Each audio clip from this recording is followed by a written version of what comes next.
한 주간의 정치권 핫 이슈를 속속들이 들여다보는 정치토론 왈가왈부 유용합니다. 오늘도 뜨거운 토론을 펼쳐주실 분들이죠. 김성주, 김유정, 그리고 진성호 전 의원 모셨습니다. 안녕하십니까? 네, 안녕하세요. 네. 김성주 의원님 뭘 갖고 오셨습니까? 예. 엊그저께 굉장히 뭐 공부 많이 하신 거예요. 예, 대통령과 우리 국민들 보고되었던 문재인 정부 국정 운영 5개년 계획 이 책자를 제가 가지고 왔습니다. 그 청와대 영빈관에서 참석하셨어요? 예, 그렇습니다. 예. 거의 뭐 노타이 차림으로 하고 굉장히 뭐 흥미로웠다 그러던데. 예.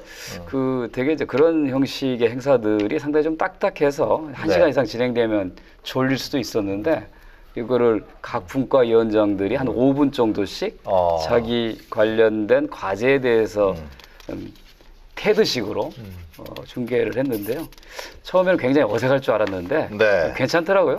대통령도 굉장히 만족하시고 그 후에 스티브 잡스식이었다고 해서 이제 호평을 받았는데 이 아이디어가 도대체 누가 한 거냐 했더니 역시 타경민 행정관의 아이디어였답니다. 그래요? 그래서 못 버리신다는 거예요? 알겠습니다.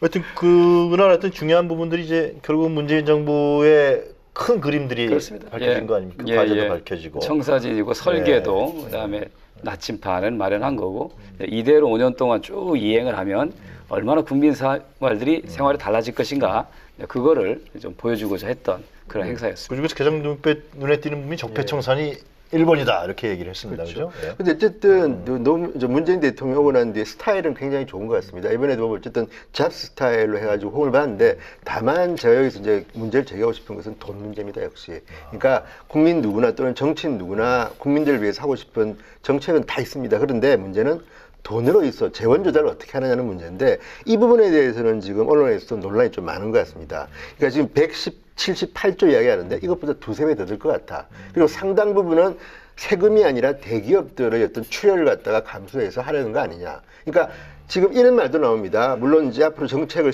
해봐야겠지만 탈원전 정책하고 이런 걸 할 때 결국 어디가 피해를 보느냐. 산업용 전력, 대기업입니다. 그렇다면 한국은 대기업하기 최악의 나라로 가는 거 아닌가 이런 걱정하는 분들도 많습니다. 그러니까 여기에 대해서는 이런 좋은 청사진을 보여줬으면 여기에 따른 재원 조달 방법만큼은 좀 분명하게 내놔야지 국민들이 좀 더 박수를 칠 게 아닌가 하는 이런 생각이 좀 듭니다. 알겠습니다.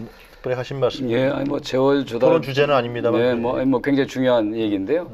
재원 조달 방법은 분명하게 제시되어 있습니다. 역시 마찬가지로 이 책자 맨 마지막 부분에 잘 제시되어 있고요. 우리 좀 볼까요? 마지막 부분이 있습니다. 말씀하십시오. 제가 볼게요. 178조에 대한 수입과 지출 계획은 현재 맞아 있습니다. 그러니까 거기에 맞추기 위해서 사실은 조정을 많이 한 거죠.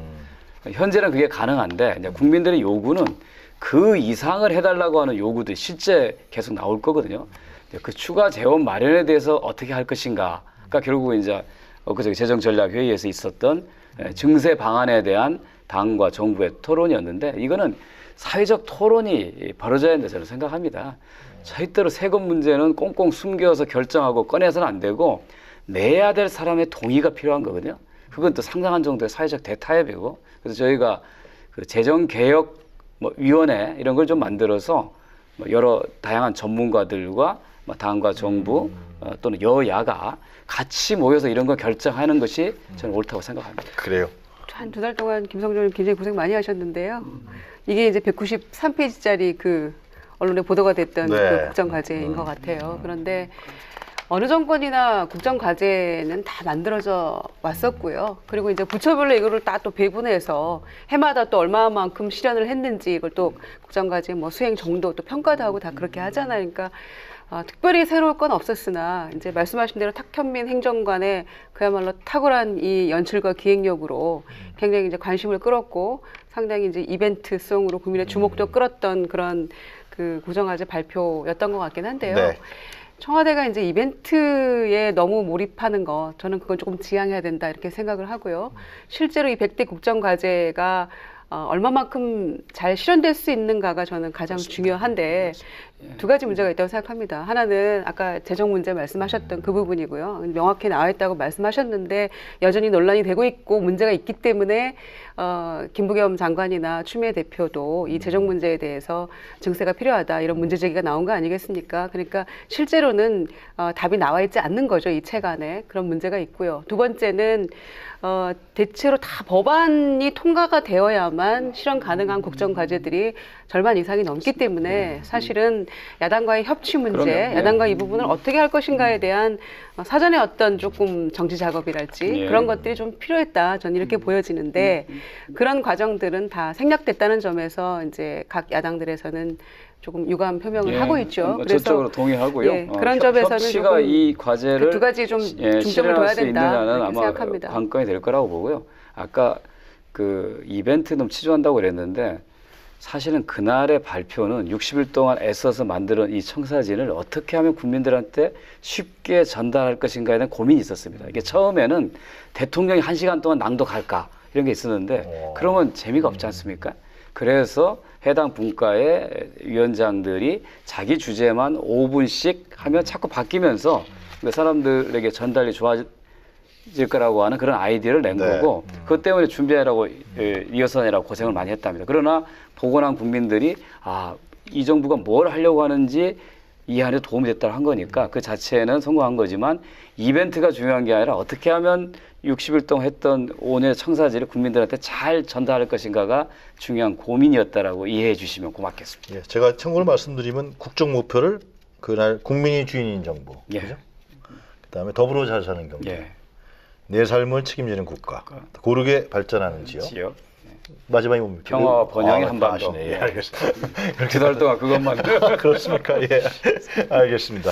오늘 주제는 아니니까 이 정도 선에서 수험생 거의 웰 수준으로 고생 많이 방송에서 봤습니다. 하셨습니다. 예. 두 달간 뭐 예, 고생 많이 하셨죠. 김유정 의원님은 지난주에 좀 개인적으로 좀 바쁘셨죠? 네, 그럼 여전히 아직 끝나지 않았습니다만 이게 아이가 아프다 보니까 네 이제 차츰 좋아지고 있습니다 지금. 네, 집에서 아이가 아프면 저희가 네, 알겠습니다. 감사합니다. 아프면은 참 이게 정치하는데도 우리 진 의원님은 뭐 더위랑 싸우시느라고 고생하셨습니까? 어떤 일 때문에? 아직 뭐 방송에서 말은 못 하겠는데 어쨌든 집안에 또 한 사람이 잠시 어디 비공개적인 곳에 이제 뭐 시험 출자를 가는 바람에 제가 이제 혼자서 오랜만에 딸과 함께 솔로로 한번 생활해봤습니다. 오붓한 생활. 여러분과 함께 재밌었습니다. 알겠습니다. 곧 끝납니다. 예. 자, 하여튼 오늘 또 일주일 동안 세 분께서 어떻게 고민하시고 또 국정 문제에 대해서 정치 문제에 대해서 현안에 대해서 어떤 생각을 가지셨는지 듣는 순서로 갖도록 하겠습니다. 먼저 우리 첫 번째 토론 주제에 들어가기 전에요. 준비한 화면부터 보도록 하겠습니다.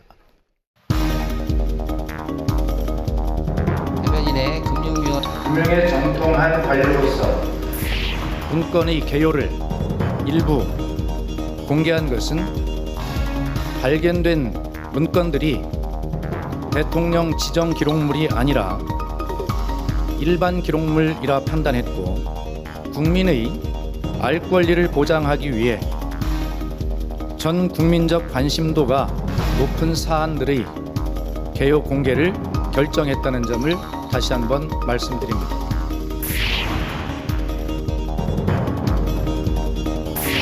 검찰은 해당 문서들을 철저히 분석해 박근혜 정권이 저지른 국정농단의 실체를 분명히 밝혀내야 할 것입니다.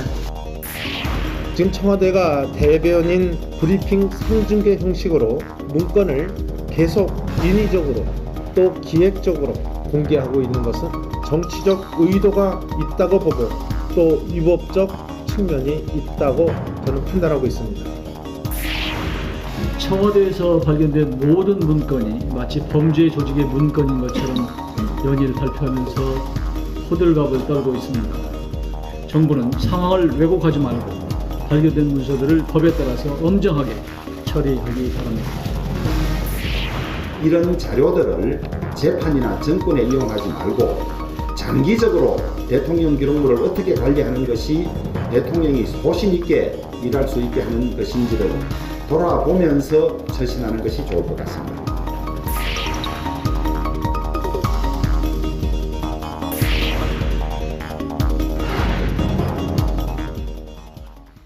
네, 왈가왈부 오늘의 첫 번째 주제는 청와대 캐비넷 문건. 캐비넷 문건이라는 말도 생겼어요, 이제. 예. 캐비넷 문건이 공개됨으로써 이것이 결국은 사정 드라이브의 신호탄이 아니냐. 이것이 첫 번째 토론 주제입니다. 김 의원님, 일단 청와대에서 공개했다라는 것은 예. 적폐청산이라는 문제, 아니면 이제 지금 박근혜 전 대통령과 그 사람들의 재판에 상당 부분 영향을 미치니까 다시 한번 수사를 해라. 사실상 재수사 문제 때문에 공개한 거 아닌가요? 이건 우연히 만들어낸 결과인데요. 또 그러니까 만든 건 우연히 만들었지만 이걸 공개한 거는 적폐청사이라는 어떤 국정과제 속에서 나온 거 아니에요? 우리 박수현 대변인 얘기했던 것처럼 네. 이거는 대통령 지정 기록물이 아니고 일반 기록물이라 판단하고 국민들의 알 권리를 위해서 공개했다. 이거는 또 국정농단 사태의 실체적인 진실을 규명하는데 그렇죠. 도움이 예. 될 것이라고 판단했다고 한 그대로 가면 될 것 같고요. 아까 서두에 적폐청산을 문재인 정부의 1호라고 했는데 사실 그렇지 않습니다. 그래요? 언론에서 예. 그렇게 보도됐었는데. 저희는 일자리가 1호고요. 적폐청산에 간 거는 저희가 분과를 정치분과, 경제분과, 사회분과를 하면서 정치분과를 먼저 발표했기 때문에 맨 먼저 그게 적폐청산 1호가 된 거지 전체의 100대 국정과제에서 적폐청산의 가장 중요한 부분을 차지하지는 않습니다. 그런 오해를 좀 풀었으면 하고요. 네. 이번에 발표된 그 문건의 내용들을 봐서 저 깜짝 놀랐는데요. 네. 보수 농객 육성 프로그램, 보수 단체 재정 지원, 삼성물산 합병안에 대한 국민연금 의결권 행사 방향, 네. 심지어 포털의 검색어까지도 개입한 이게 결국은 국정농단에 감춰져 있는 진실이 여기서 드러나서 계기가 된 거거든요.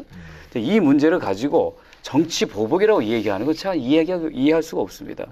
그렇다고 하면 이것이 감춰져 있는 게 은폐된 것이 정말 정치 보호냐 이렇게 반대를 할 수 있거든요. 그래서 그런 논쟁을 벌이지 말고 네. 이번 기회에 과거에 집권당의 자유한국당도 야당이 됐지만 과거에 잘못이 있다면 우리도 같이 그걸 밝히자. 대신 이것이 재판에 영향을 미칠 수 있는 방식으로 언론을 통해 공개되는 건 문제가 있다고 하면 같이 입회하에 확인하자든가 이런 객관성을 높이는 쪽으로 가야지 지금 시기에 이렇게 하는 것 자체가 의도가 있고 그 정치 보복이다 이 얘기하는 거는 국민들이 일반적으로 갖고 있는 상식과는 거리가 멀다 이렇게 판단합니다. 한국당에서는 박수현 대변인 고발하지 않았나요? 그렇죠. 그러니까 이건 저는 나눠서 생각해 볼 필요가 있다고 봅니다. 첫째, 이제 지금 말씀하신 것처럼 저는 다른 건 모르지만 민정수석실의 캐비넷 속에서 삼성물산의 합병안, 그러니까 경영 승계 방안의 자료가 나왔다는 거는 좀 이상합니다. 누가 봐도. 왜 민정수석실에서 민간기업의 승계 방안을 했을까? 혹시 이게 최순실 게이트와 관계는 없을까? 근데 문제는 우리가 이 내용을 모릅니다. 박수현 대변인이 큰 제목만 이야기했지 내용을 구체적으로 말하지 않았기 때문에. 그럼에도 불구하고 이거는 본질적으로는 뭔가 박근혜 정부에 있는 이 참모들이 잘못하고 있다는 걸 우리가 추측할 수는 있습니다. 그런데 문제는 그거는 이제 내용 문제고 네. 절차 문제는 좀 다릅니다. 무슨 이야기냐면요. 노무현 전 대통령 시절에 대통령 기록물법을 만든 취지가 정권이 바뀔 때마다 만약에 다른 대통령 혹은 같은 정당이라도 다른 인물이 대통령이 됐을 때 그 전에 했던 자료를 갖다가 정치 보복이라든지 또는 뭐 다른 이용으로 쓴다고 하면 문제가 될 것 같아서 사실은 굉장히 외국들 흉내내서 잘 만든 거라고 저는 봅니다. 그런데 문제는 박근혜 정부가 정상적으로 이 일을 마무리 짓지 못하고 중간에 나가다 보니까 왜 이런 물건들이 캐비넷에 있었는지 누가 일부러 남겼는지 모르지만 있었던 겁니다. 그런데 문제는 이걸 갖다가 이제 변호사들이 그런 말도 합니다.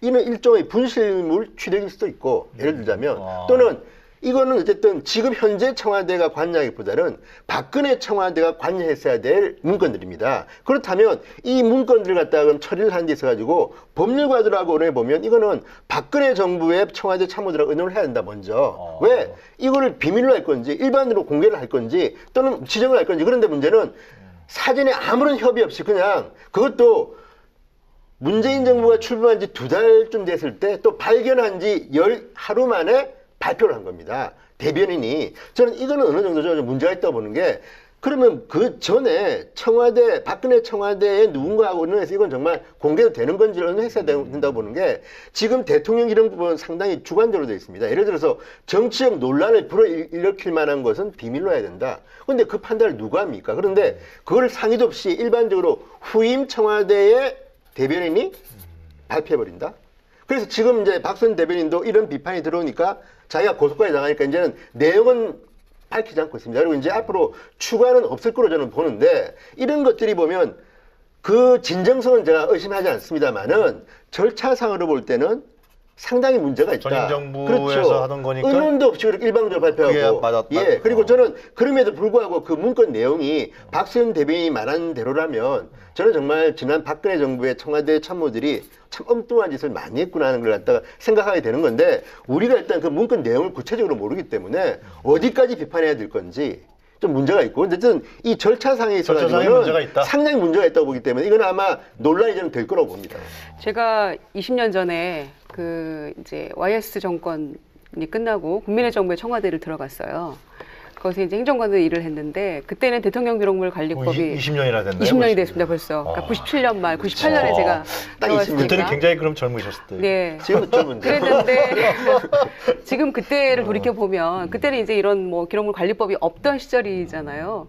이제 그럼에도 불구하고 이 사회복지수석실에 가서 이제 일을 하는데 정말 종이 한 장도 남아있지 않더라고요. 그러니까 통상 이렇게 일상적으로 루틴하게 소위 해오던 일들조차도 어떠한 기록물 하나도 남아있지 않아서 저희가 시쳇말로 그때 당시 일을 하면서 정말 이건 맨땅에 헤딩하는구나 이제 그런 얘기를 했었는데 이제 그 기록물 관리법이 생기지 않았습니까? 그러고 나서 지금 이 국정농단으로 대통령 탄핵에 이르렀던 이 박근혜 정권의 청와대 비서실에 이런 문건들이 여전히 남아 있었고 그리고 이거를 문재인 정권에서 발견을 해서 며칠을 묵혀두다가 청와대 대변인이 발표를 하는 이 상황에 대해서 굉장히 납득하기 어려운 이게 좀 그 일상적이고 통상적인 일은 아니다. 그리고 상식에 어긋나는 일이다. 이제 이렇게 국민들은 바라보고 있는 것 같고요. 그리고 이제 사실은 박수현 대변인이 이제 국민의 알 권리를 얘기하면서 이거를 발표를 했었고 지금 법적으로 뭐 논란이 되고 있는 건 사실 아닙니까? 누구 말이 아직 옳고 그른지는 따져봐야 될 문제로 지금 소송이 진행이 되고 있는 것이죠. 그런 상황에서 이제 국민의 알 권리를 얘기하면서 했었는데 제가 얘기 하나 덧붙이고 싶은 것은 지난 시간에 저희가 이제 원전 문제 얘기를 하지 않았습니까? 네. 국무회의 때 신고리 원전 5, 6호기를 3개월 중단하는 그 국무회의의 그 기록을 국민들이 알고 싶어 해도 공개하지 않습니다. 그러니까 국민의 알 권리는 이연령 비연령인 것 같아요. 그래서 전 정권과 관련된 이런 부분에 대해서는 뭐 이제 국정농단과 관련된 재판에 영향을 미치기 위한 것인지 추미애 대표의 표현대로 보니까 적폐 청산을 위한 섀도우 캐비넷이 되고 있다. 이 청와대 캐비넷이 이런 표현을 했더라고요. 그러니까 그런 것인지 또 어떤 경우에는 실제로 이 정권에서 진행되고 있는 정말로 국민들이 중요하게 여기는 그 문제들에 대해서는 또 공개하지 않는 이 상황에 대해서는 조금 의아하다. 저는 이게 형평에 맞지 않다 이런 생각이 들고요. 그다음에 이제 청와대 대변인 어떤 경우에는 윤영찬 소통수석이 뭔가를 발표할 때가 있고요. 또 이 역할이 어떻게 나눠졌는지 모르겠는데 박수현 대변인이 또 이걸 얘기를 해서 이제 고발까지 당하지 않았습니까? 그래서 또 이 박근혜 정권의 당시 청와대에 있었던 그 뭐 익명에 빌어서 기사들을 보면 우리 남김없이 다 정리하고 비어 있는 걸 보고 나왔는데 거기 있었다 나타났다. 예, 그래서 이제 저희 국민의당에서 이거 마법의 상자냐 이런 얘기도 했습니다만 고의로 정말 네. 일부러 놓고 나온 건지 아니면은 실수인 건지는 뭐 조사를 정말 해봐야 실수겠죠. 그걸 알수 고의로 비어 있는 걸 같은데. 보고 나왔는데 이렇게 근데 이제 주장하는 사람이 누군지 모르겠어요. 제가 이런 생각은 들어요. 정상적인 선거에 의해서 정권이 바뀌었다면 인수인계 절차가 있었을 것입니다. 그리고 그 문서가 만약에 지정 기록물이라면 이걸 남기고 갔으면 그 처벌받아야 될 일이죠. 그 당연히 대통령 기록관을 옮겨야 되거든요. 그러니까 그런 정도의 가치가 있는 문서는 아니지만 어쨌든 간에 생산해서 보관했는데 파쇄하거나 불태우거나 어떻게 하지 않고 남겨두고 간 거죠. 그게 이제 고인지 뭐는 알 수 없지만 그냥 이런 생각이 들어요. 지금 문재인 정부를 촛불혁명 정부라고 부르잖아요. 그러면 쉽게 얘기하면 전에 정부는 쫓겨난 정부거든요. 근데 쫓겨나갔는데 다 챙기고 정리가 못 나가는 거거든요. 어떤 면에서 보면 그 황망 중에 나가면서 남겨놓은 것들이 전임 정부가 저질렀던 잘못들을 역사의 기록으로 남겨놓는 역할을 할 수도 있겠다. 이게 만약에 기록관을 넘겨버렸다면 얼떨결에요. 그러면 20, 30년 후에 공개되는 거예요. 그게 정말 막판에 국정농단 사태가 어떻게 벌어졌는지 재판받는 당사자들이 스스로 입을 열지 않으면 알 수가 없는 거거든요. 근데 그게 오히려 대한민국이 더 좋은 나라로 가는 데 있어서 좋은 역할을 할 수도 있지 않을까라고 제가 조심스럽게 저는 진단을 남겨진 해봅니다. 문건에 대해서 예. 상당히 보는 관점이 저도 다르시네. 그래, 아니, 김 의원님은 그거 잘 됐다 차라리. 아니, 그래서 이 잘- 국민 재판의 영향을 확실하게 그 비밀스러운 부분을 알 수 있다라는 입장이신 것 같고. 잘 근데 됐다 우리 진 의원님은 떠나서 그걸 아니, 뭐, 협의했어야죠 이러냐라는 건데. 아니 저는 오히려 기자적인 질문을 할 수밖에 없는 경우입니다. 실수로 남겼다고 보기에는 2,165건입니다. 합해서 아니에요? 많습니다. 그러니까 제가 볼 때는 아무리 정상적이지 않게 하더라도 저는 왜 그런 이야기를 하냐면 일단 문재인 청와대에 박근혜 청와대가 한 건도 제대로 인수인계를 안 했다는 거 아닙니까? 언론 보도에 따르면. 두 번째, 박근혜 대통령이 어제 탄핵 과정에 있을 때 언론 보도에는 그런 것들이 났습니다. 파쇄기가 굉장히 많이 새로 구입했다. 문서를 많이 없앴다더라. 이런 보도가 나오고 그때 그랬어요. 정상적인 조직이라면 그러니까 그 전에 근무했던 분은 모르겠고 마지막에 근무했던 분들이 있을 거 아닙니까? 그분들은 최소한 이 국무총리가 대통령 권한 대행이 황교안 권한 대행이 지시를 해서 그 당시 굉장히 많은 그 문건들을 지정도 하고 비밀로 다 비공개로 다 묶어버렸습니다. 그래서 그때 언론들이 막 비판을 했는데 그 당시 상당한 부분을 갖다 이렇게 이제 뭐 삼성 관련 이런 것들은 비밀로 지정한 것 같은데 2,165건이 아직도 남아있다는 것이고 그것도 민정수석실, 정무수석실 그리고 어떤 경우는 국가안보실로 남아있다는 건 이건 어떤 경우에 공개는 안 했지만 만약에 대한민국 안보와 관련된 것들 이렇게 뭐 이렇게 실수로 남겼다는 건 이건 정말 청와대 참모들로서는 이건 정말 저는 징계해야 될 정도로 굉장히 나쁜 사유인데 그렇다고 하면 왜 남겼다고 그러니까 그래서 지금 나오는 것들이 언론에 보도는 그렇습니다. 누군가가 이건 정말 참 없애기 힘들어가지고 몰래 놓고 나왔다는 이런 추측도 나오고 아무도 진실을 알 수 없죠. 근데 문제는 이겁니다. 지금 왜 이런 비판이 나오냐면 그 본질적인 걸 떠나서 만약 청와대가 그중에서 일부를 갖다가 특히 박근혜 최순실 사건과 관련한 일부를 갖다가 사본을 떠가지고 특검과 검찰에 줬다. 그러면 이게 어떻게 보기에는 가장 권력의 핵심인 청와대가 박근혜 최순실 이 재판을 하고 있는 그 검찰에다가 이제 이거야말로 수사 가이드라인이라고 오해를 받을 게 딱 좋은 겁니다. 아, 이런 것들 수사에 도움되겠죠. 주면.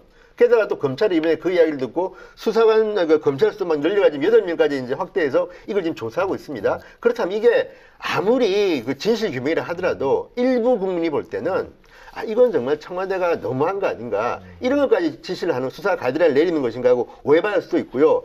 또 지금 하나는 이제 진 의원님 말씀하신 분이 논쟁의 초점이에요. 예, 그죠? 이 부분은 그 넘긴 게 요거만 준 게 어떻게 과연 그게 정당하고 또 하나 두 번째는 저도 이제 기자 출신이기 때문에 기자들이 만약 이런 이 문건을 받는다면 특종합니다. 근데 문제는 지금 이거는 지금 청와대에 계시는 분들은 기자라든지 또는 야당이라든지 또는 어떤 국민의 알 권리를 대변하는 그런 분이 아니라 본인이 권력 그 자체입니다. 대한민국에서 가장 강력한 권력 그 자체인 분들이 그 권력을 이용해서 이렇게 지금 정부를 흘리는 겁니다. 저는 이 방법이 물론 이게 저는 본질적으로는 박근혜 정부의 청와대가 잘못했다고 생각하는 사람이지만 대변인이 이런 걸 갖다 전임 정부에서 나온 이 분실물인지 뭔지 모르지만 어쨌든 간에 실수로 했는지 아니면 정말 의도적으로 남긴 건지는 모르지만 이걸 갖다가 열흘 동안 고민한 뒤에 차례로 기자들 앞에서 언론 생중계를 하는 거는 아까 우리 국민의당 뭐 원내대표나 뭐 대표 이야기한 것처럼 이건 조금 제가 볼 때는 심하다. 과욕을 부린 것이다. 언론에 그렇게 유도한 거 아닌가. 저는 그러니까 오히려 이 좀 부분은 조금 다른 시각을 좀 예, 말씀드리고 싶은데요. 이런 시각도 있다는 겁니다. 지금까지 발견된 문서가 2,165건이라는 거잖아요. 예. 근데 사실 내용을 보면 깜짝 놀랄 만한 일도 있지만 평범한 내용도 있습니다. 예를 들어서 보수 농객 육성 프로그램, 또 심지어 삼성물산 합병안에 대한 국민연금의 개입 방향조차도 지금 박근혜 대통령과 그 참모들은 통치 행위의 일환이라 보는 거예요. 정책의 판단이다. 뭐 잘못이 있냐. 무죄다 주장하잖아요. 진짜 범죄의 증거들은 이미 다 은폐했습니다. 다 파쇄해버렸죠. 아니 생산을 안 했거나. 그러니까 여기에 남겨진 이거는 이게 문제될 것도 하나도 없다고 생각하고 그냥 남겨둔 거죠. 근데 그 남겨둔 것조차도 우리가 보면은 깜짝 놀란 일이잖아요. 그러니까 오히려 이 문제를 정말 이 국정농단 사태, 이 국기문란 행위에 대한 실체적 진실에 접근하기 위한 노력으로 가야 되지. 이게 우연이냐 고의냐 아니면 왜 공개했냐 이범이냐 이런 거 따지면은 정말 과거에 있었던 잘못에 대해서 우리가 제대로 규명하지 못하고 영원히 역사에 묻힐 수도 있다는 그 생각 때문에 이 문제를 좀 여야가 좀 다른 시각으로 봤으면 좋겠다는 걸 생각입니다. 아니 그걸 왜 굳이 저는 제 말은 뭐냐면 저도 지금 말씀처럼 전임 청와대 시절에 그 이제 참모들하고 의논도 하고 또 지금 우리 정우택 원내대표 이야기처럼 대통령 기록관리 전문위원들이 있습니다. 지원회가 있습니다. 거기에 보내줘가지고 이걸 갖다가 공개도 되느냐 물어보고 나는데 절차를 거친 뒤에 자연스럽게 공개하면 되는 겁니다. 이거 뭐 지금 저는 김 전 의원 말씀처럼 저는 이거 당당히 공개도 되는데 문제는 그게 아니라 절차상 문제를 이야기하는 겁니다. 왜 이걸 갖다가 마치 대단한 걸 갖다가 특종 기사를 받은 양 청와대 대변인께서 그걸 갖다가 생중계를 갖다가 여러 차례 하고 있습니다. 이런 방법이 저는 문제라는 겁니다. 저는 이거 진짜 이거 문제가 있고 제가 봐도 저는 별거 아니라고 하지만 제가 볼 때는 대단히 잘못됐습니다. 왜 최고의 권력이 언론을 갖다가 장악하려 하고 포탈에다가 영향을 행사하려 하고 이런 것들은요 제가 볼 때는 문제가 됩니다. 그렇다면 이거는 이런 절차를 거친 뒤에 그냥 기자들한테 공개하면 되는 거 아닙니까? 야 이런 게 왔는데 보니까 이거는 이제 법적으로 문제가 없다. 일반 공개물이다. 이런 게 있다고 보여주면 기자들이 안에서 쓸 텐데 그걸 굳이 청와대 대변인께서 그 시점에 그냥 타이밍이 중요한 건데 의심하는 건데 왜 지금 이런 이야기가 나오냐면 몇 군데에서 이제 이런 비판합니다. 자 최근에 한미 FTA 문제라든지 탈원전 정책이라든지 조금 문재인 대통령에 대한 비판이 좀 많아지니까 이거 물타기 하려고 갑자기 대변인이 열흘 전에 발견한 이걸 갖다 발표한 거 아니냐는 의혹이 나온 겁니다. 왜 이런 의혹, 저도 이 의혹에 대해서는 별로 신빙성이 없지만 왜 그럼 이런 말들을 하느냐. 그 절차상의 문제가 법률 위반. 대변인이 왜 이거 하느냐는 겁니다. 법률 위반이 되나요? 그 절차상의 이거는 문제? 그건 제가 말할 수 없고요. 이건 법원이 판단할 청와대 텐데. 스스로 법률적 판단을 거치고 공개했다라고 얘기하고 이관할 거는 기록원은 이관시키고 그다음 현재 재판에 영향을 미칠 수 있는 건 특검을 통해서 제출했다 이렇게 얘기하는 거니까 만약에 과정에 문제가 있었다고 한다면 그거 좀 밝히면 될 거고 지금 제가 생각하는 건 정상적인 정부가 마치고 다음 정부가 들어선 게 아니라 중간에 탄핵을 쳐 대통령이 끌어내려졌지 않습니까? 네. 비상 상황이거든요. 비상 상황에서 전임 정부의 중요한 인사들이 지금 재판을 받고 있단 말이에요. 근데 이 재판은 실체적인 진실은 안 밝혀져요. 근데 우연히 놓고 간 일부 자료가 그걸 규명에 도움이 된다고 하면 당연히 저는 국민적 요구를 받아서 공개하는 게 좋다고 봅니다. 이거를 다 기록을 넘겨버린다고 하면 이거는 영원히 갇힐 수도 있는 문제이기 때문에 난 그런 측면에서 청와대가 대응한 거는 지금까지는 잘했는데 시비거리를 좀 없애기 위해서 필요하다면 뭐 3자 2파의 그 과정들을 찾는 과정들이라든가 또는 공개한 것도 또 내용에 대해서 서로 간에 충분히 저는 뭐 여야가 그런데 가서 보는 거 저는 그런 게 저는 협치라고 봅니다. 그렇게 좀 잘 밟아갔으면 좋겠다는 생각입니다. 3자 다 그렇게 할 수 있죠. 왜 굳이 뭐 청와대만 볼 필요는 없는 거지 않습니까? 논란이 된다면 굳이 그게 논란이 된다면 박근혜 정권이 이제 황급하게 마무리가 되는 바람에 사실 아까 뭐 남겨놓고 갔다 이런 말씀하셨는데 그거는 남겨놓은 건지 실수로 그렇게 그냥 내 한 몸 챙겨서 나가느라고 사실은 뭐 이런 문건에 대해서 신경 쓸 여력들이 다 없었던 것인지 당시 청와대 그 비서진들이 혹은 누군가가 일부러 이거를 뭔가 증거 자료로 나중에 봐라. 활용할 수 있도록 누군가가 남겨놨는지 그거는 알 수 없는 거죠. 그리고 여전히 불법인지 이거는 합법인지에 대한 논란은 여전히 남아있는 것이고요. 이제 그런 상황에서 저는 그럼에도 불구하고 청와대 대변인이 주는 그런 무게감 때문에 의심살 만한 일은 하지 않는 게 옳았다 이렇게 생각을 하고요. 우상호 전 원내대표의 말을 빌어서 저는 얘기하고 싶은 부분이 있어요. 그러니까 수사당국에 넘겨서 그건 증거자료로 필요하다고 활용하게 하면 되는 것이지 호들갑을 떨 필요는 없었다라는 말이 저는 굉장히 적절하다고 보여지고요. 좀 놀랐을 것 같아요. 당사자들. 청와대 사람들도. 여론몰이 식으로 이렇게 가는 것은 맞지 않다. 이 말이 저는 굉장히 이 적절한 표현이었다고 생각을 하고요. 그런 점에서 청와대가 뭐 지금의 그 어려운 조금 그 대통령의 입지나 이런 부분들 조금 곤란한 그 주제들이 조금 하나씩 그 터져나오고 있는 이 상황에서 청와대 대변인이 어떤 시선 돌리기 이런 차원에서 국민들이 충분히 의심할 만한 그런 개연성을 주는 것 저는 그거는 조금 온당치 않다고 생각을 하고요. 그런 점에서 이 문건들이 앞으로 얼마나 더 추가로 발표가 될지 또는 뭐 더 남아있는지 뭐 이게 마무리인지는 모르겠습니다만은 일단 박수현 대변인이 발표를 할 때 조금 적법하지 않은 그런 내용들 이런 표현들을 해서 그러니까 뭔가 규정을 하면서 발표를 했다는 점에서 조금 의아하다. 그걸 어떻게 대변인이 규정하면서 할 수 있느냐. 발표하는 것 자체가 적법인지 불법인지도 지금 정확한 판단이 안 되고 있는 상황에서 거기에 대한 어떤 가치 판단을 해가면서 발표를 했기 때문에 여러 가지 논란이 조금 더 확대되지 않았나 이렇게 생각을 합니다. 절차상의 문제는 하여튼 뭐 고발을 했으니까 그죠? 그거는 이제 법원에서 다툴 문제인 것 같고요. 그러나 하여튼 이 문건이 이제 검찰에 갔으니까 국정농단 재판에 영향은 미칠 수밖에 없겠죠. 이 문제는 그죠? 이거는 뭐 미치라고 그거는 이제 증거 능력으로 그러니까 뭐, 증거로 채택할지 어쩌지 그거는 또 그쪽에서 판단을 쓰죠. 법원이 판단을 그러나 이제 다만 이 국민들 바람에 이런 건 있습니다. 뭐냐면 지난번에 박근혜 대통령 시절에 청와대 압수수색을 못했습니다. 특검이. 그렇죠. 예. 그렇기 때문에 국민들은 미진하게나마 정말 그때 뭐가 있을까 궁금해하는데 남겨놓은 메모나 문건이 있다면 저는 다른 거는 모르겠지만 민정수석실에 만약 이게 우병우 수석의 재임실하고 좀 겹칩니다. 그렇다면 지금 많은 국민들이 울분을 토하는 거는 누가 봐도 심정으로는 정말 문제가 있는 것 같은 분인데 계속 지금 구속이 안 되고 있지 않습니까? 이런 문제에서 저는 그래서 이게 이제 증거가 채택될지 안 될지는 모르지만 이번 이 발견을 계기로 다른 분들은 제가 솔직히 모르겠습니다. 왜냐하면 대부분의 분들은 지금 구치소에 있는 분들이기 때문에 굳이 뭐 구치소에 있는 분들이 자기 항변도 못하는 사람 보고 하는 건 모르지만 우병우 수석 같은 경우는 새로 발견된 증거 자료들이 만약 있다면 국민 중에 많은 분들은 그런 생각할 겁니다. 이번에 좀 제대로 수사해달라. 그러니까 그런 건 놀랐을 것 같아요. 예를 들면 뭐 우병우 아니면 김기춘 전 실장 이런 사람 개인적으로 한 게 아니라 이게 각 수석실에서 나오는 거 보면 야 청와대가 되게 조직적으로 한 거 아니냐 뭐 그런 느낌마저 들을 정도였어요. 그리고 이제 아까 뭐 김정은 의원께서 지적하신 대로 관리상의 문제, 그죠? 네. 그러니까 박근혜 정부 때는 이거를 문건을 전혀 관리하지 않았다는 거 아니에요? 원래 그 이지 시스템인가요? 예, 옛날 이주원 시스템. 네. 그리고 이제 온라인 다른 시스템이 지금 생겼죠. 박근혜 정부 때는 다른 시스템을 알고 새로 만들었던 네네. 근데 그 시스템을 하나도 가동하지 않았다는 이런 점들은 또 나오는 것 같아요. 새롭게. 네. 알겠습니다. 이 얘기는 이 정도 또 하실 얘기 없겠죠? 이 얘기는 그다음에 다음 문제는 어차피 이제 절차상의 문제라든가 이것이 이제 특검에 간 문제는 그 다음 단계로 넘어가는 단계이기 때문에요. 어찌됐거나 네. 현재 청와대 대변인이 이 박근혜 정권의 문건들 때문에 자유한국당부터 고발당하는 이 상황은 저는 블랙 코미디 같아요. 한마디로. 근데 고발까지 했어야 되는 문제인가요? 그러니까요. 그건 할 만하죠. 왜냐하면 이렇게 고발하게 되면 아무래도 박선 대변인이 지금 당장 이제 태도가 바뀝니다. 왜냐하면 그 처음에는 구체적인 자료까지 비추면서 이야기하다가 이렇게 이제 야당이 비판하기 시작하니까 내용은 이야기 못하는 거 아닙니까? 그리고 그 다음에는 아마 공개도 힘들 것 같은데 저는 이게 왜 문제가 되냐면 이 내용이 뭐 정치 보복이다 아니냐를 떠나가지고 또 정권 바뀌지 않습니까? 정권이 안 바뀌더라도 같은 당의 후보가 바뀐다 하더라도요.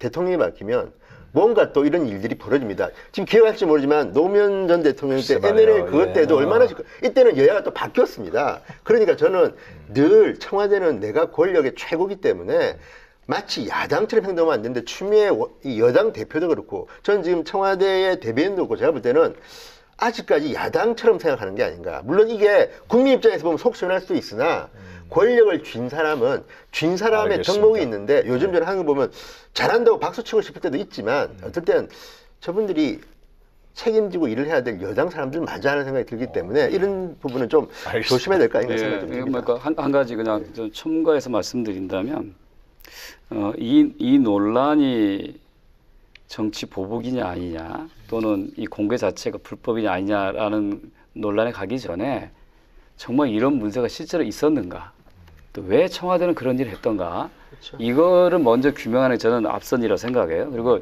저는 자유한국당 어쨌든 간에 국정농단 사태에 여당으로서 책임이 있는 거잖아요.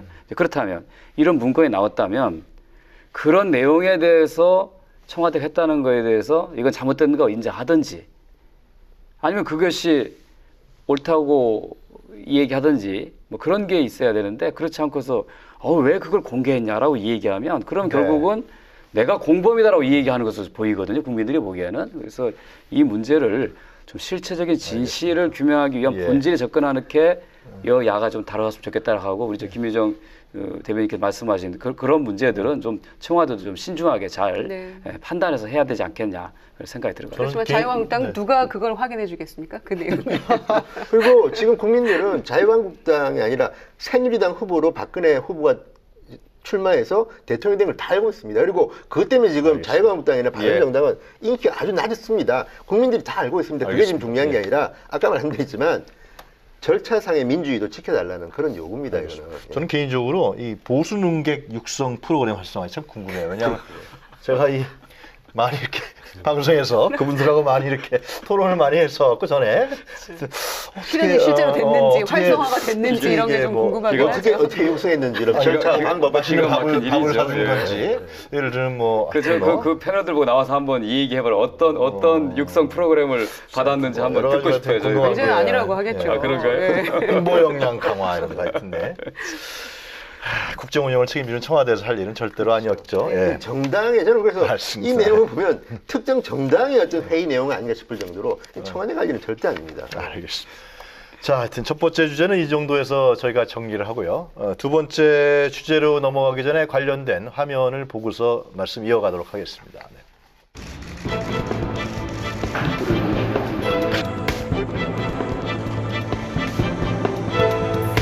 근데 가서 그거 따지면 얼굴 붉힐 수밖에 없지 않느냐 이거. 그래서 원내대표들끼리 회담을 하는 게 좋지 않느냐. 그랬는데 굳이 오라고 하니 덜러리 못 쓰겠다.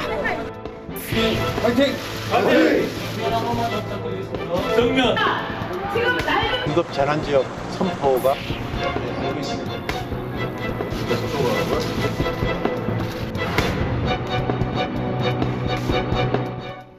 네, 두 번째 주제는 마이웨이 나선 자유한국당 제1야당의 행보는 어디입니까? 입니다.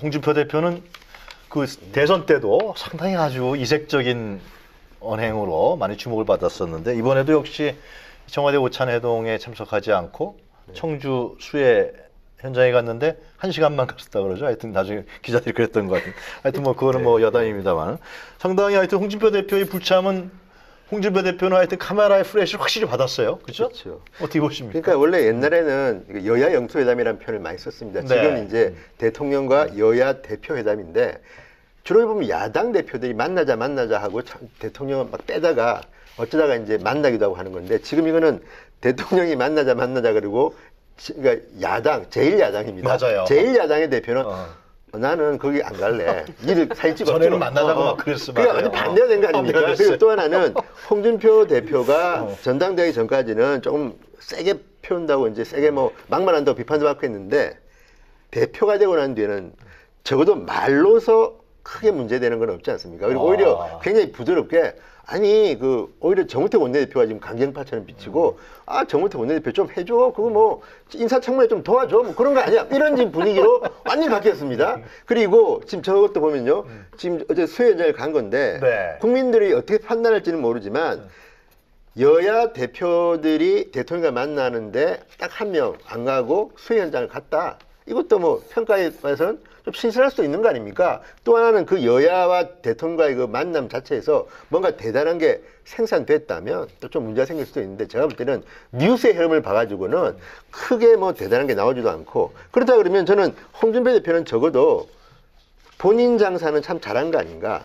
게다가 거기에다가 뭐 논란이 됐던 장화 의전 논란도 있었고 네. 또 지금 앵커가 말씀하신 것처럼 1시간여밖에 안 머물러다 이런 비판도 있지만 그런 비판들 때문에 인터넷 사이트가 뜨겁게 달아오르면서 아 홍준표가 거기 갔구나 그리고 저런 화면들이 나오는구나 그러니까 저는 저거는 홍준표 입장에서는 손해보는 장사는 아니었다는 생각이 좀 듭니다. 아니 뭐 사진 찍는 정치쇼는 안 한다. 본인이 그러셔도 본인은 지금 다 하셨어요. 가셔서 다 했는데 뭐 1시간 그 수해 현장에서 그렇게 지금 난리가 났는데 뭐 도시락 먹는 시간 빼고 앞뒤로 뭐 일할 시간은 뭐 40분이라는 얘기도 있고 보도는 여러 가지더라고요. 1시간이라도 네, 40분이에요, 1시간도 또? 아니고 뭐 밥 먹는 시간 포함이다 이런 얘기까지 있고요. 그리고 또 장화도 본인이 신지도 않고 또 신고 벗는 것까지 옆에서 다 도와줘야 되는 장화 의전이라는 얘기는 처음 들어봤는데요. 나중에는 또 변명이나 또 그 얘기는 뭐 허리가 아파서 그랬다 이러는데 허리가 아프면 오히려 앉아서 이렇게 신어야 되는 거 아닌가요? 그래서 장화는 서서 신기 굉장히 어렵죠. 어렵죠. 저도 여러 번 경험이 있는데 그래서 앉아서 신으면 아무 문제 없거든요. 청와대 가는 게 사진 찍는 정치쇼 나는 안 하겠다 했는데 본인은 지금 가서 할 수 있는 모든 거를 다 하고 오신 것 같아요. 그런 점에서 뭐 존재감 부각일지 모르지만은 그게 곱게 비춰지지는 않는 것 같습니다. 특히 저는 이제 정치를 희화시키는 거에 대해서는 참 그래서는 안 된다 저는 생각하고 저는 가급적이면 다른 정당이나 특정인을 좀 비판하는 건 저는 좀 안 해왔고 또 그래서 해서는 안 된다고 생각하는데 이번에 자꾸 보면 웃음이 좀 나와요. 그래요? 그러니까 그 아까도 잠깐 언급이 됐었지만은 내가 청와대에 가면 한미 FTA를 내가 통과시킨 사람으로서 한미 FTA 재협상에 대해서 얘기할 수 없으니 내가 안 가겠다고 했다가 이제는 사진 찍기는 정치쇼 않겠다고 하고 가서 수재 현장에 가서 사진 찍히는. 근데 이거는 뭔가 좀 안 맞는 거고 저는 이렇게 생각해요. 나는 정치쇼 하는 대신에 봉사활동 하겠다고 그러는데 저는 정치가 가장 높은 수준의 봉사활동을 생각합니다. 그렇지 않습니까? 개인을 위해서가 나라 국민을 위해서 하는 거잖아요. 수해 현장에 가서 정치쇼를 하는 것보다는 청와대에서 여야 대표 한 자리에 만나서 국정을 논하는 것이 더 맞는 거죠. 그리고 자연재해나 천재지변을 야당 대표가 간다고 해서 막을 수 있거나 복구할 수 있습니까? 그거 안 되지 않습니까? 오히려 복구 작업에 방해만 되죠. 그러다 보니까 차라리 우연하게 장화 신는 장면만 노출돼서 역효과만 났지 않습니까? 저는 정치인에서 가장 높은 수준의 봉사는 제대로 정치를 잘하는 것이다. 당연히 청와대에 가서 야당으로서 주장을 대통령 순서를 했어야죠. 그게 국민들을 대변하는 건데 그 쇼 안 한다고 이 쇼 하는 거는 국민들이 보기에는 정치가 너무 희화화된다 이런 생각입니다. 김성주 의원님이 공격받을 때는 방어를 잘하셨는데 혹시 야당을 공격하니까 확실히 조목조목 공격하시네요. 이제 뭐 큰일로 끝내셨으니까요. 근데 뭐 나는 비판 안 하겠다면서 비판하시네요. 근데 그걸 떠나서 이제 홍준표 입장에서 볼 땐 또 이렇습니다. 원인은 대통령을 만나기 싫다는 게 주고, 자, 이 시간에 그러니까 예를 들어서 수해 현장을 가기 위해서 그 자리를 안 간 게 아닙니다. 그 자리에 안 갔는데 그 시간에 그럼 뭘 할까 국민들이 관심이 많은데 홍준표 카드는 수해 현장을 간 겁니다. 저는 그 카드는 잘 꺼낸 거라고 봅니다. 물론 아까 뭐 장화 이런 논란이 있기는 했지만, 자, 저도 정치인 때 현장을 왜 가느냐.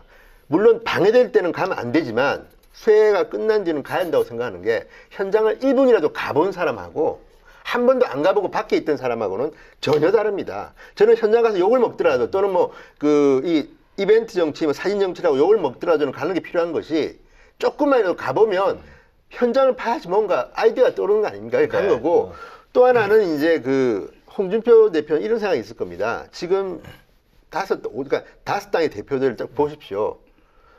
홍준표 대표한테는 상당히 비우호적인, 그러니까 박주선 비대위원장 정도만 그래도 뭐 형하고 하면서 같이 손잡고 할 정도고 나머지 분들은 제가 볼 때는 특히 여성이 세 분인데 홍준표 대표 스타일로 보면 세 분 다 함께 그냥 사진 찍고 싶지 않을지도 모른다는 생각이 저는 좀 듭니다. 평소에 상당히 비판을 많이 해왔고 그러다 보니까 홍준표 대표로서는 내가 거기 가봤자 특별히 내가 할 일도 없고 사진 찍히기밖에 다 하겠느냐. 그래서 안 간 건데 어쨌든 그 결과적으로 저는 홍준표 대표는 본인의 존재감을 부각시키는 데 성공했다. 그리고 어차피 홍준표 대표가 그동안 욕을 많이 먹었기 때문에 이제는 올라갈 일만 남았다. 그렇다고 보면 본인은 이번에 갔다 와서 스스로는 잘했다고 평가할 겁니다. 그런데 이제 이런 점은 있습니다. 그럼에도 불구하고 홍 대표는 어떻게 하면 이 중도층을 끌어안을까에 대해서는 고민을 해야 되는 것이 지금 바닥 쳤기 때문에 올라간다고는 하더라도요.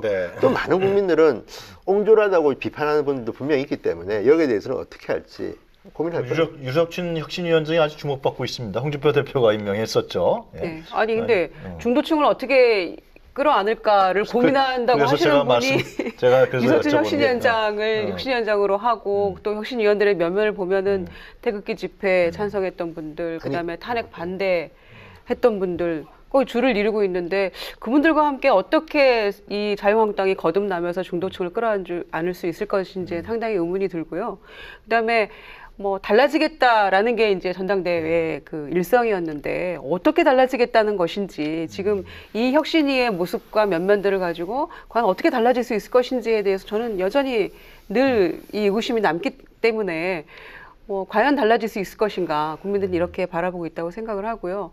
과연 이 홍준표 대표의 이런 행보, 그러니까 청와대에서 함께 간만에 이제 이 여야 대표들이 대통령 모두 함께 만나는 그런 자리에 본인만 피하는, 그래서 오히려 이제 다른 주목받기 위한 시도를 했던 이런 모습을 통해서 과연 자유한국당이 달라졌구나, 또 중도층이 이 정도면 야당 믿어볼만 하다, 이런 느낌을 가질 수 있을 것인지에 대해서는 저는 좀 아니라는 생각이 듭니다. 왜 그렇다 생각하세요? 이렇게 독자적인 행보를, 그걸 뭐 좋게 얘기하면 마이웨이고 좀 우리가 부정적으로 얘기하면 하여튼 뭐 단어가 제가 적절히 생각이 안 나는데 하여튼 왜 이렇게 독자적인 행동을 한다고 어떤 면에서 이 탄핵 사태를 겪으면서 강고해 보였던 보수가 사실 무너진 거지 않습니까? 이 무너진 보수를 다시 살려야 되는데 그 살리기 위한 방법으로 위치를 바꿔서 여당이 된 대통령과 정부를 공격하는 것으로서, 즉 반사 이익으로 지지를 누리지 말고 분명히 민주당 정부가 하고자 하는 철학과 정책이 누구의 이익은 반대가 될 거예요. 예를 들어서 뭐 대기업이라든가 부유층과 반대될 거예요. 그러면 그 정책에 대한 반대를 통해서 새로운 지지를 형성해서 보수가 일어나야지, 그냥 내가 싸움꾼이다, 나는 싸움을 잘한다, 홍준표 대표 한 얘기예요. 그 싸움을 해서 계속 싸움을 걸어서 반사적인 이익을 얻으려고 하면 그렇게 해서 지지는 오를 수 있겠지만 나라와 국민들한테는 도움이 안 된다는 거죠. 저는 야당이 싸울 때는 국민의 이익이 침해당했을 때, 나라의 주권이 위태로울 때 야당이 나와서 싸우면 그 야당을 여당으로 만들어주는 거죠. 근데 하관날 대통령이 좀 잘할 것 같으면 못하게 만들려고 계속 공격을 해야 되면 그럼 결국은 다 같이 불행해지는 거죠. 그런 면에서 새로운 보수 정당을 하겠다는 그 한국당에서 좀 더 유연한 합리적인 보수를 좀 대표할 수 있는 인물을 영입하지 않고 가장 또 극우적인 논객을 한 걸 보고서 한국당이 정말 새로운 보수로 거듭나려고 하는 생각 자체를 안 하고 있구나. 앞으로 싸우는 보수 야당의 모습으로 인기를 얻어가겠다 생각하는 진영님은 한국당의 향후의 행보 어떻게 근데 보세요? 지금 우리 김재영 의원님 제 말 좀 오해하신 것 같은데 네. 홍준표 대표가 중도파를 흡수하려고 고민하는 게 아니라 제가 중도파를 흡수하기 위해서 고민하라고 권유를 한 겁니다. 무슨 이야기냐면 팁을 드리고 네. 그렇죠. 그리고 또 하나는 그럼에도 불구하고 이제 홍준표 대표가 최근에 좀 변한 건 아까도 말씀드렸지만 말투가 많이 바뀐 거고요. 류석춘 교수가 혁신위원장에 감으로써 아마도 홍준표 대표는 조금 더 불어줄 수 있습니다. 왜? 이제는 그 칼은 혁신위원장과 혁신위원회에 간 겁니다. 이거 지금 류석춘 교수만 보고 이제 그런 말을 하시지만 네. 류 교수가 최근에 이제 태극기 집회 때는 그런 이미지로 생겼는데 이분이 한 10년 전 그때 보면 연대 사회과 있을 때 네. 뉴라이트 계열에서 어쨌든 간에 우파 중에서는 거부적인 표현을 하는 적은 제가 볼 때는 그렇게 많지 않습니다. 기억이 별로 없습니다. 그리고 거부라는 표현도 제가 볼 때는 사연적으로 보면 조금 안 맞는 말이니까 거부는 폭력을 동반해야 되고 뭐 여러 가지 이야기가 있는데 자꾸 울트라라이트라고 표현하는 거는 단어가 제가 볼 때는 종북과 비슷한 단어로 보고 좀 안 맞고 다만 저는 이런 생각이 듭니다. 이 류석춘 교수가 이제 위원장으로 있는 혁신위원들이 다양합니다. 좀 제가 볼 때는 박근혜 대통령의 변호사로 했던 분도 있고 글쎄 말이에요. 또 좌파에서만 오래 활동한 분도 있고 굉장히 복잡하게 얽혀 있는데 문제는 이분들은 지명도가 그렇게 높은 분들이 별로 없기 때문에 이분들은 활동을 가지고 우리가 평가할 수밖에 없다. 다만 그런데 지금 저는 김성주 전 의원님 말 일부 공감하는 게 비판만 가지고 야당의 존재감을 키울 수는 없다. 근데 지금 제가 볼 때는 자유한국당이 지금 야당이라고는 하지만 문재인 정부를 뭘 공격했습니까? 너무 점잖은 정당입니다. 박근혜 대통령이 초기에 대통령 취임한 뒤에 민주당이 박근혜 대통령을 공개했을 때에 비하면요.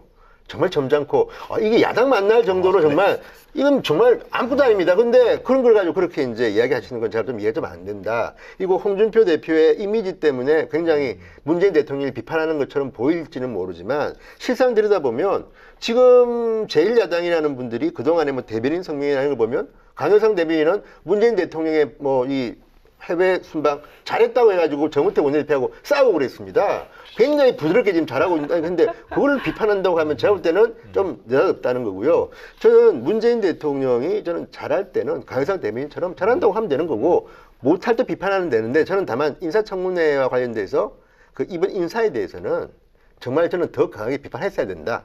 오히려 너무 비판을 제대로 못했다. 그러니까 왜냐하면 국민의 뜻을 갖다가 반영하는 건데 지금 여러분들은 몇 분 있지 않습니까? 송영무 뭐 세 분은 여론조사에서도 2명 정도만 10명에 2명 정도만 적합하다고 했어요. 그러면 이런 분들에 대해서 야당이 비판을 해야지. 그걸 갖다가 문재인 대통령도 문재인 정부도 잘하기 위해서는 야당의 좀 더 강한 비판을 받아야지 튼튼해지는데 너무 지금 초반에 별로 뭐 야당답지도 않은 지금 비판을 가지고 지금 뭐 그렇게 공격한다? 저는 그거는 별로 동의할 수 없고요. 다만 비판을 하더라도 제대로 된 비판을 해라. 억지 비판을 하지 말자. 이런 말씀 드리고 싶습니다. 사람은 좀처럼 변하지 않기 때문에요. 저는 홍준표 대표가 어느 순간을 노리고 있다고 생각합니다. 아, 그래요? 네, 그래서 그렇게 쉽게 변하지 않는 게 이 사람의 본성인 것 같고요. 특히 정치하는 그런 어떤 성향이나 스타일도 저는 그렇게 방법하지 않기 때문에 아마 지금 본인의 어떤 재판 문제나 이런 것들이 조금 해결이 다 되고 나면 다시 한번 전화를 가다듬어서 저는 본래 홍준표 대표의 모습으로 좀 돌아갈 거라고 생각합니다. 궁금한 게 진현이 한국당이 앞으로 어떤 식의 정치적 행보를 할 것 같아요? 예상해 보신다면은? 저는 지금 이제 한국당의 최대 관건은 바른정당과의 경쟁입니다. 그러니까 이제 내년 지방선거를 앞두고 두 가지 방안이 있습니다. 하나는 정말 당대당 통합을 하는 것이고 두 번째는 당대당은 그대로 가지만 지방선거는 연합해서 공천하는 겁니다. 왜냐하면 각자 나오게 되면 힘들다. 근데 그런 방향인데 지금 상황을 봐서는 그것도 뭐 쉽지는 않을 것 같은데 그런 거로 가는 것 같고 또 하나는 어쨌든 지금 문재인 대통령이 제가 볼 때는 잘합니다. 지금 어쨌든 간에 네. 국민들이 일반적인 국민들이 볼 때는 그러니까 지지율이 높기 때문에 이럴 때는 지켜보고 잘못하는 걸 비판해야지 무조건 과거처럼 하는 건 저도 맞지 않다고 보고요. 근데 어쨌든 저는 자유한국당은 인제 당대표 뽑고 7월 얼마 안 됐습니다. 네. 7월 4일 뽑았기 때문에 지켜봐야 되는 것이고 혁신위원회라는 것이 저는 앞으로 피를 묻혀야 될 조직입니다. 근데 이분들이 앞으로 어떻게 할지는 조금 더 봐야 되는 게 생긴 지가 다 얼마 안 됐기 때문에 결과를 언제 내놓겠습니까? 그러니까 보는 건데 다만 저는 걱정스러운 게 그 류석춘 혁신위원장이 박근혜 대통령을 탄핵한 현역 의원들에 대해서도 뭐 적절하게 뭐 판단하겠다 이런 말들은 국민을 생각하고 좀 많이 떨어져 있다는 생각이 들기 때문에 이런 점에서 유석춘 위원장의 행보도 나중에 만약에 문제가 되게 되면 또 다른 국민들로부터 비판받을 가능성이 있는데 아직까지는 뭐 시작 단계이기 때문에 제가 뭐라고 말하기 어렵습니다. 시간이 조금 있으면 제가 한 가지 예를 한번 들고 싶은데요. 제가 이제 꽤 됐습니다. 시기는 이제 스웨덴을 방문한 적이 있는데 당시에 스웨덴의 여당은 보수당이었습니다. 스웨덴 잘 알다시피 3인당, 좌파 3인당이 장기 집권하는 나라거든요. 그래서 제가 우파의 시장이 자기 시의 정책에 대해서 쭉 설명을 하는데, 복잡하게 설명하는데 3인당의 정책과 차이가 하나도 없어요. 제가 그렇게 물어봤어요. 아니, 당신이 얘기하는 그 모든 정책은 당신들의 경쟁자인 3인당이 만든 정책인데 왜 그걸 똑같이 답습하냐라고 했더니 그런 얘기하더라고요. 3인당은 이 정책을 유지하기 위해서 국민들한테 세금만 계속 더 내려간답니다. 우리는 이 복지 서비스를 유지하면서도 세금을 더 내지 않게 하는 것을 국민들한테 약속하고 우리가 집권했고 그 약속 지킨다고 합니다.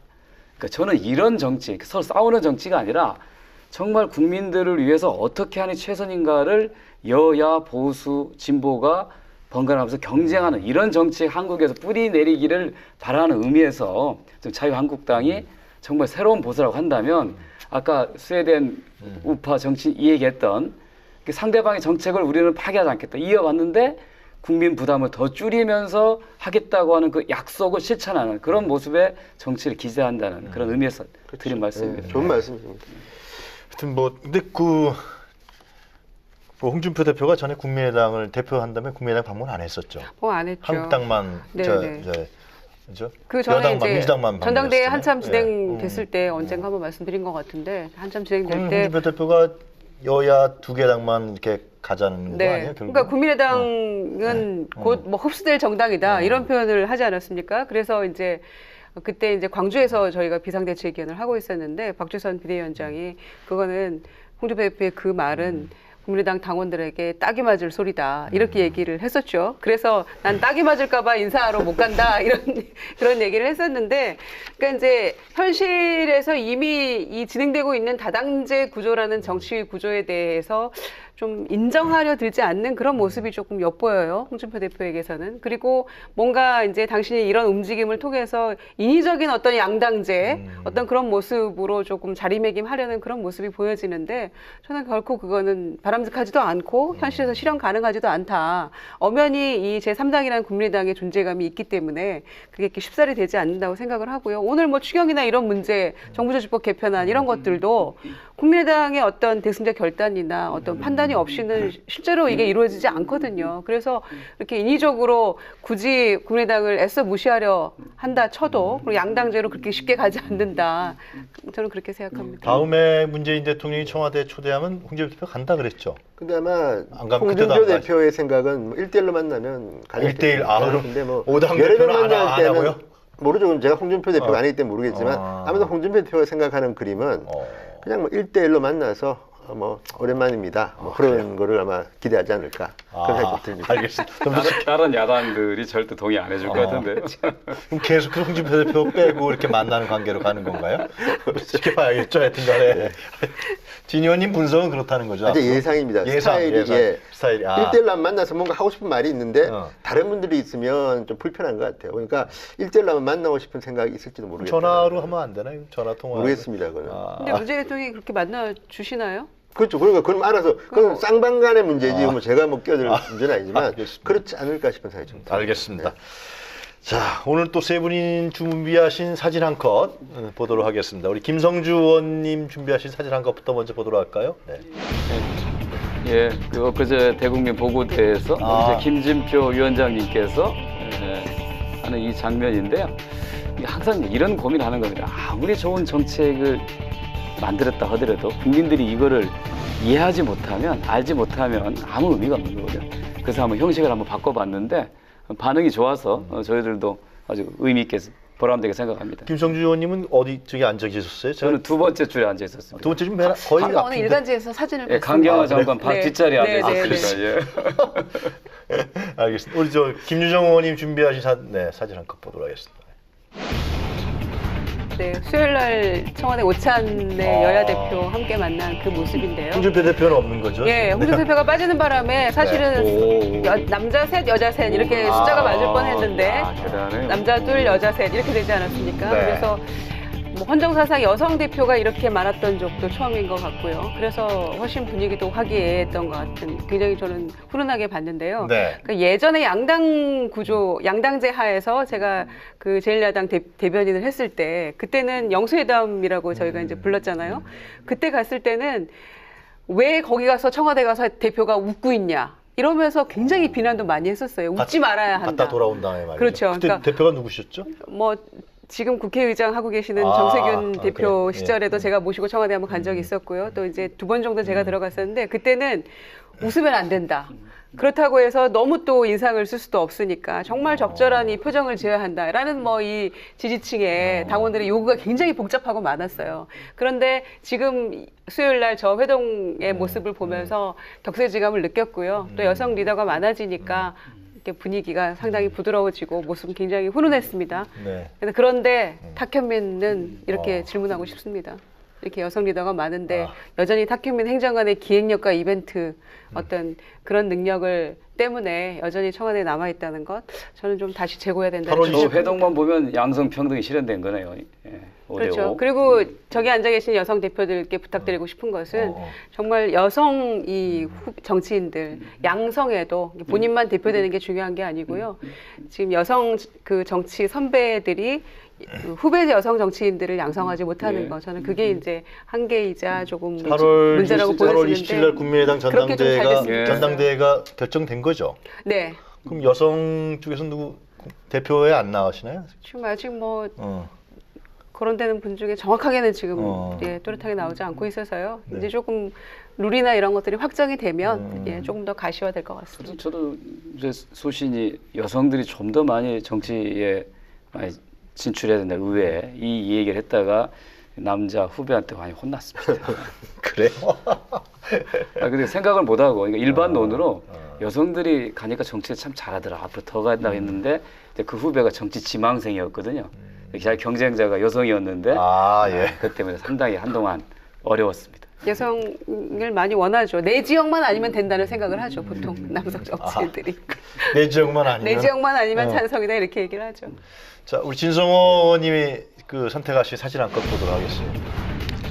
요즘 최근에 이제 뭐 논란이 되고 있는 임재현 씨입니다. 그러니까 남한 TV에서 남남북녀 등에 출연해서 굉장히 인기가 좋았는데 최근에 갑자기 북한 우리 민족끼리 TV에 출연했습니다. 저렇게 거의 눈물을 흘리면서 남한을 비판했는데 자, 저분이 과연 자진해서 북한으로 재입국했을까 아니면 납치돼서 갔을까 이런 문제인데요. 저는 지금 어쨌든 저분도 탈북자이기 때문에 대한민국 국민입니다. 근데 국민이 북한에서 TV 갑자기 나타났다. 최근에 그러면 탈북자 관리나 이런 것들을 어떻게 했는지 일단 묻고 싶고 또한 저분이 만약에 납북되었다면 지금 원비어 사건 이런 것 때문에 지금 굉장히 국제적으로 북한 인권에 대한 문제가 안 좋은데 저분의 표정을 보고 네티즌 수사들이 이런 말을 합니다.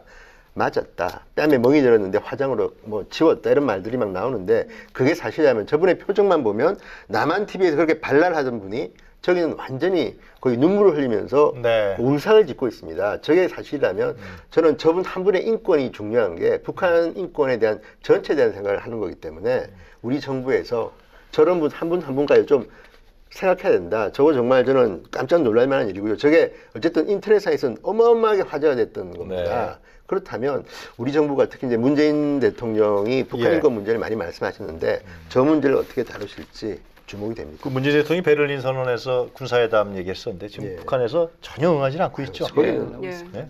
예상대로 시간이 있어야 될 것 같습니다. 이산가족 문제도 뭐 아예 그거는 뭐 그렇죠. 콧방구도 안 끼는 예. 것 같고요. 참. 그 국정 5대 과제의 이제 평화 남북 해결 예. 문제 이게 북핵 평화 문제, 번영의 번영. 한반도 그 속에서 문제도- 아마 그런데 예. 언젠가는 응답할 거라고 봅니다. 특히 군사회담은 북이 원하는 거거든요. 그런 걸 통해서 인도적인 협력이 가능하다고 생각하지 인도적인 협력, 이상가족 상봉을 통해서 군사적인 긴장이 완화되지는 않는다 계속 주장했기 때문에 아마 군사회담에는 응할 가능성이 있다고 봅니다. 알겠습니다. 자, 그래서 정부가 밝힌 이 100대 국정과제 이행을 위해서는요, 법률 460여 건의 재개정이 필요하다고 합니다. 앞으로 국회 역할이 그만큼 중요하다는 얘기인데요. 정부가 그리는 청사진이 국민에게 꼭 필요한 것인지, 또 무엇을 수정하고 또 발전시켜야 하는지, 지금부터 제대로 된 논의와 그리고 심사가 이루어질 수 있도록 여야가 함께 머리를 맞대는 것을 국민들이 바라고 있다, 이렇게 생각합니다. 오늘도 세 분 너무 말씀 잘 들었고요. 고생하셨습니다. 감사합니다. 네.